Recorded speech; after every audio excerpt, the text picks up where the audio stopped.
السلام علیکم۔ آج کی اس ویڈیو میں ہم پاکستان میں 2026 میں بننے والے اہم قوانین پر بات کریں گے۔ پاکستان میں 2026 میں جو اہم قوانین بننے جا رہے ہیں ان میں Punjab control of habitual offenders and anti social behaviour bill 2026 اور Pakistan telecommunication reorganisation act 2026 ہیں۔ سب سے پہلے ہم Punjab control of habitual offender bill 2026 کا غیر جانبدارانہ جائزہ لیں گے۔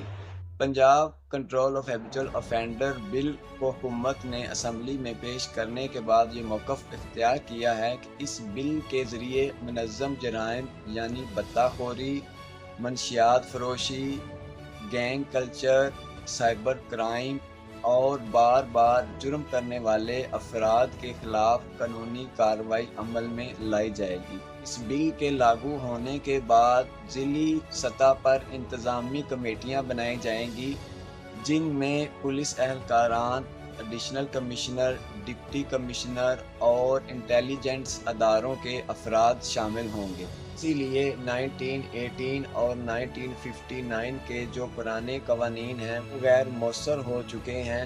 1959 کا جو قانون تھا وہ گنڈا ایکٹ 1959 کے نام سے لاگو کیا گیا تھا اور یہ قانون جنرل ایوب نے اپنے دور حکومت میں لاگو کیا تھا۔ اگر اس کی اہم شقوں کی بات کریں تو یہ اس کے ذریعے ضلعی انتظامی کمیٹیاں بنائی جائیں گی جو کہ مختلف افراد کی سوشل میڈیا پوسٹ کا جائزہ لیں گے۔ اگر کوئی شخص اپنے سوشل میڈیا اکاؤنٹ پر پوسٹ کرتا ہے تو یہ ضلعی انتظامی کمیٹیاں اپنی بصیرت کے مطابق اس پوسٹ کا جائزہ لیں گے اور اگر انہیں لگے کہ یہ پوسٹ معاشرتی انتشار کا باعث بن سکتی ہے تو یہ ضلعی انتظامیہ کمیٹی کے افراد اس شخص کے خلاف کارروائی کرتے ہوئے اس کا پاسپورٹ، شناختی کارڈ، بینک اکاؤنٹس اور دیگر جائیداد کو منجمد کر سکتے ہیں، محدود کر سکتے ہیں اور اسے عادی مجرم ہیبیچول افینڈر قرار دے سکتے ہیں۔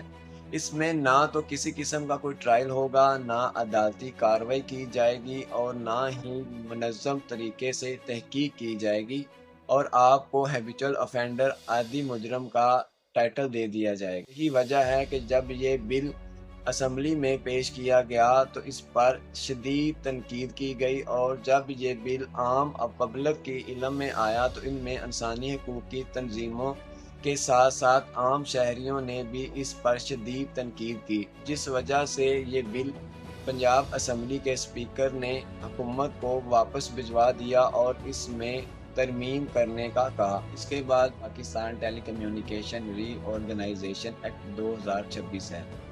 اس بل کا مقصد ایسی کمپنیاں جو انٹرنیٹ سروس مہیا کر رہی ہیں، موبائل سروسز مہیا کر رہی ہیں، ان کے اختیارات کو وسعت دینا ہے۔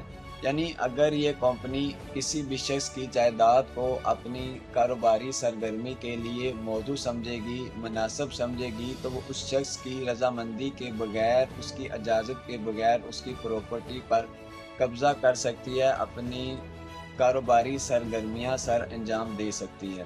یہی وجہ ہے کہ اس قانون پر بھی شدید تنقید کی جا رہی ہے۔ پنجاب کنٹرول آف پروہیبیشن پر بات کریں تو اس میں انسانی حقوق کے تحفظ کی جو تنظیمیں ہیں انہوں نے بہت سے سوالات اٹھا دیے ہیں۔ کیا یہ قانون لاگو ہونے کے بعد بہتر طریقے سے کام کر سکے گا؟ کیا جو انتظامیہ کے افراد ہوں گے وہ غیر جانبدارانہ منصفانہ طریقے سے اس قانون پر عمل پیرا ہوں گے؟ اگر وہ اس قانون پر غیر جانبدارانہ منصفانہ طریقے سے عمل پیرا نہیں ہوں گے تو اس سے انسانی حقوق سلب ہونے کا خدشہ پایا جاتا ہے۔ اس قانون کی اگر ہم تعریف کریں تو اس قانون کی تعریف بہت ہی وسیع ہے، لہٰذا اس کی تعریف واضح کرنا بہت ضروری ہے۔ موجودہ حکومت کے یہ دو قوانین عوامی شدید تنقید کا سامنا کرنے کے ساتھ ساتھ انسانی حقوق کے تحفظ کی جو تنظیمیں ہیں انہوں نے بھی اس پر بہت سے سوالات اٹھا دیے ہیں۔ سب سے اہم سوال ان کا یہ ہے کہ اینٹی سوشل بیہیویئر کی تعریف بہت وسیع ہے۔ اگر اس کو واضح نہ کیا گیا، اس تعریف کو واضح نہ کیا گیا تو اس سے بہت سے انسانی حقوق سلب ہونے کا خدشہ ہے۔ کیا جو انتظامی کمیٹیاں بنائی جا رہی ہیں، اس بات کی کیا گارنٹی ہے کہ وہ غیر جانبدارانہ اور منصفانہ طریقے سے ہی کام کریں گی؟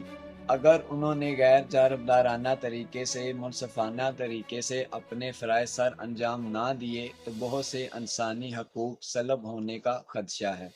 ان دونوں قوانین پر ابھی کوئی حتمی فیصلہ حکومت کی طرف سے جاری نہیں کیا گیا۔ دونوں قوانین کی شقوں میں بہت سی ترمیم کی ضرورت ہے تاکہ انسانی حقوق کے تحفظ کو مضبوط اور منظم بنایا جائے۔ آج کی اس ویڈیو میں اتنا ہی، اپنا خیال رکھیے گا۔ اللہ حافظ۔